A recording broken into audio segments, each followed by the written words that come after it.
The gospel text of today, which is taken from the Gospel of Luke, chapter 4, verses 14 to 22, contains the first proclamation of Jesus in the Gospel of Luke.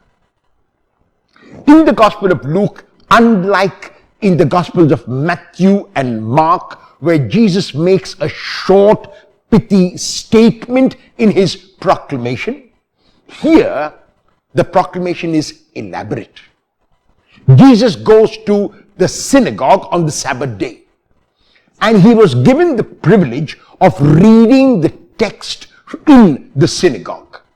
And even as he stands up to read, it is most likely that Jesus himself chose the text, because the text he reads is a combination of Isaiah chapter 61 and Isaiah chapter 58.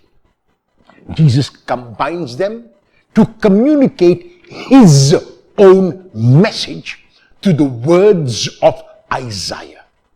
And what is the message which Jesus proclaims? The first is that the Spirit of the Lord is upon him. Very clearly, that Spirit was received at his baptism, where Luke tells us the Holy Spirit came down in bodily form as a dove and rested on Jesus. So what Jesus is saying when he reads the words, the Spirit of the Lord is upon me, is that it is God who has told him to communicate this message. After the Spirit of the Lord being upon him, Jesus begins to communicate the message. The first part of the message seems to be theoretical, because he says he has been sent to preach good news to the poor.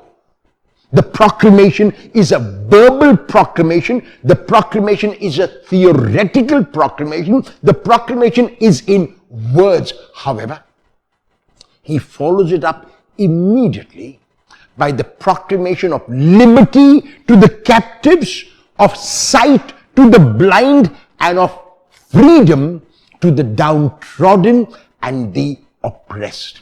In other words, his proclamation does not remain at the level of theory.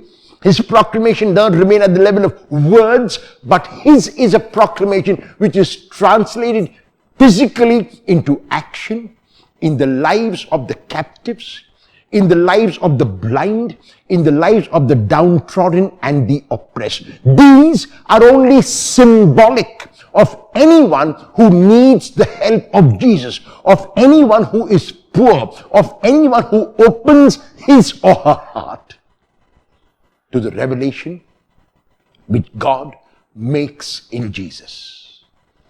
After he finishes reading the text and proclaiming his manifesto, Jesus sits down, and the eyes of all are upon him.